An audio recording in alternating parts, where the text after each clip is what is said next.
breaking the set recently took a trip to Pine Ridge Reservation in South Dakota. Pine Ridge is one of the poorest counties in the U.S., and the conditions there are comparable to developing countries. This is partly why Pulitzer Prize winning journalist and social critic Chris Hedges has referred to places like Pine Ridge as capitalism's sacrifice zones. However, this systemic subjugation is as old as civilization itself. Earlier today, Chris joined me to talk about the roots of institutionalized inequality and reasons behind the collapse of complex societies. I first asked him why places like Pine Ridge are so susceptible to such extreme poverty. These are places where unfettered capitalist forces backed by force on behalf of the railroad companies, timber merchants, the people who profited from decimating the buffalo herds, mining concerns, came in and seized the land of Native Americans and killed most of them. And not only that, but after herding them into what in essence were prisoner of war camps, set out to destroy their culture, their religion, their language. It's why Indian children were taken from their parents and put in Christian boarding schools where they were not allowed, for instance, in Pine Ridge, to speak Lakota. And what's happening now with the late end of the industrial age and capitalism is that the reservation, that environment that Native American people have endured and suffered under is being extended, growing in greater and greater areas. You know, we're all being sacrificed as the residents of Charleston, West Virginia, were sacrificed when their water was poisoned by coal company. It's still poisoned, although they've been told to drink it. Children are coming home from school sick. This is not something that is unknown to Native Americans. And I think that whole demented project of ceaseless exploitation, expansion, and violence, the template of that was set in the westward expansion. You discuss how the world is globally integrated under an unsustainable form of capitalism, but America positions itself atop the totem pole justified by the notion of American exceptionalism. How do you think that that notion plays into the global collapse? Well, corporations are preying on the United States in the way that they prey on all nation states. They are, in this essence, supranational. They owe no loyalty to any one nation. And that's how you have seen the decimation of the American manufacturing base. That is how you have seen the transference of capital overseas, where it lies beyond the reach of taxation. You have seen the rise, the decimation of the working class, and the rise of tremendous numbers of poor, whether they're listed as in poverty or a category called near poverty. We're now talking about half the country, and the myth of America is still there. The idea that if you work hard, you can make something of yourself, the idea that we have a right to travel the globe and impose our virtues, supposed virtues, on other countries by force, which is what we are doing, attempting to do throughout the Middle East, although it's not going very well for us.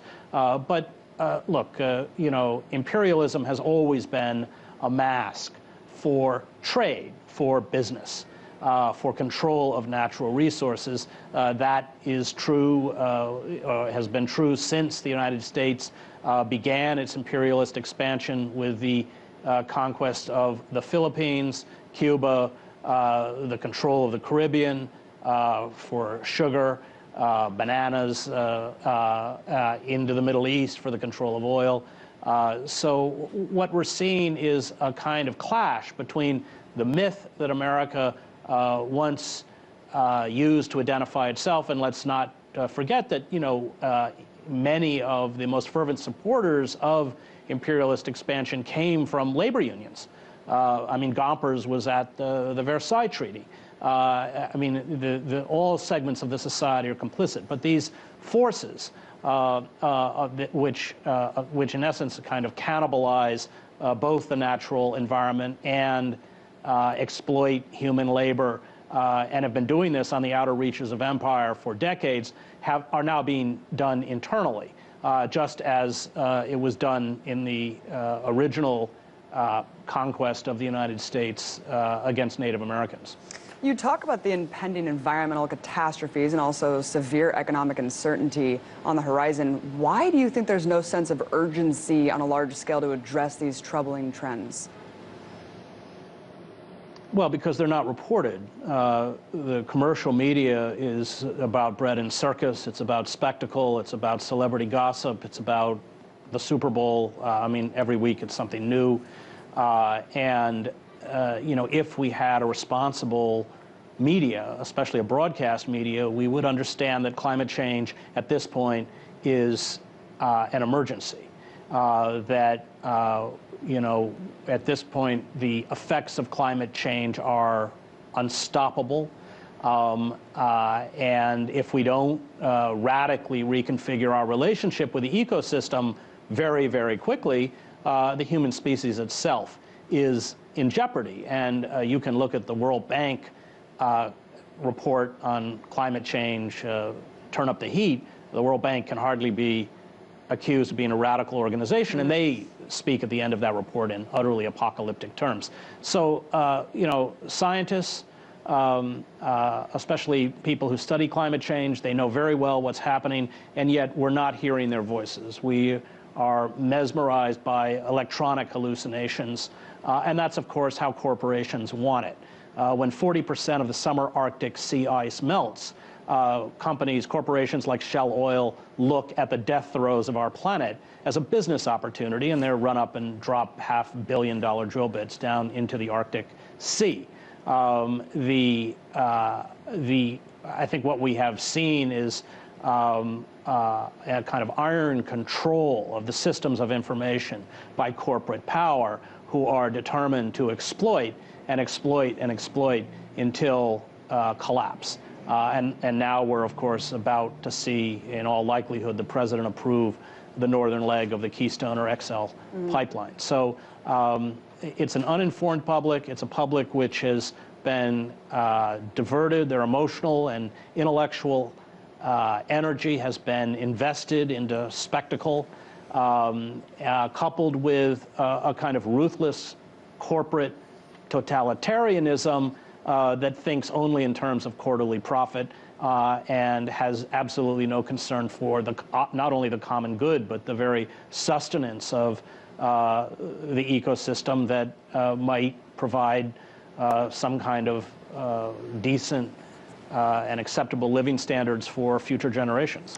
Chris, but on the flip side, you've also said that as collapse becomes palpable, humanity will retreat into what anthropologists call crisis cults. What is a crisis cult, and why does our psychological hardwiring always revert back to these modes of groupthink? Well, when things become so desperate, you retreat, or human societies retreat, into forms of magical thinking. At the end of the Indian Wars and the latter part of the 19th century, you saw the rise of the ghost dance, which swept through the remnants of native communities. These communities believed that the Great Spirit, the warriors, would come back, the buffalo herds would come back, they would get their lands back, the white colonizer would disappear. That is replicated, I mean, as anthropologists have studied throughout societies that collapse. Now, the way we express our crisis cult is through the radical Christian right. Again, a form of magical thinking, which denies evolution, which believes in the rapture, that those believers, when Jesus returns, will be raptured up into heaven. That's a classic example of a crisis cult, so that when things become desperate, you gather in a church, you pray, you carry out Christian ritual, you tend to lash out at a society to purge. You see it in the rhetoric, you know, whether it's against homosexuals, whether it's against undocumented workers, Muslims, a long list of contaminants that will somehow make the society right. All of that has within it the makings of a crisis cult. But crisis cults are what societies do when despair reaches such a level, and we're certainly headed in that direction, when you are unable in any real way to affect the environment or the world around you, then then you wrap yourself in these cocoons of fantasy. In the article, The Myth of Human Progress, you write in reference to truth that people, quote, get as close as they can before the flames and heat drive them back. The intellectual and moral honesty, Nietzsche wrote, comes with a cost. Those singed by the fire of reality become burnt children, he wrote, eternal orphans in empires of illusion. Chris, if this is the way it's always worked and those who seek truth are constantly ostracized, is humanity just doomed to be subject to empires of illusion? Well, I'm quoting Nietzsche there about looking down that only artists and philosophers have the capacity to look into what he calls the kind of molten pit of reality, and when they come back out, they find that the wider populace, which is unable to look, can't deal with it. And so I depart a little bit from Nietzsche there. Nietzsche, like Plato, says that you create illusions, myth, in order to explain a reality or help people cope with a reality. Unfortunately, the role of truth tellers in distraught or disturbed societies, and we have our own examples of that, whether it's Noam Chomsky or Ralph Nader or Cornel West, all of them for getting up and speaking an unpleasant truth have been pushed to the fringes of society. And I'm, the liberal class is guilty, maybe even more guilty than that. Stations like MSNBC, which are utterly subservient to the Democratic Party and to the cult of Barack Obama, have kept those voices from us. So it's not just the right, it's the left that are both trading in a kind of false reality. And that's very dangerous, because when you can't confront reality, when your society shuts out those voices that seek to describe what reality is and how it works, then you can't talk about hope and you can't talk about change, because all hope and change is essentially redirected into a dead political process or redirected into fantasy. I mean, the idea that Barack Obama is going to save us from Wall Street or from the drone wars or from environmental degradation. It's a bit like, all those poor prisoners in the Gulag were writing letters to Uncle Joe Stalin.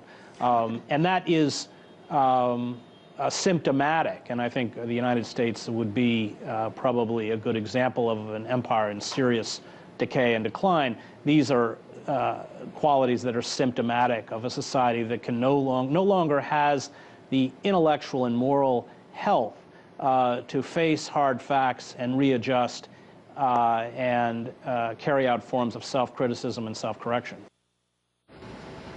That was Pulitzer Prize winning journalist Chris Hedges. Be sure to tune in for part 2 of his interview tomorrow.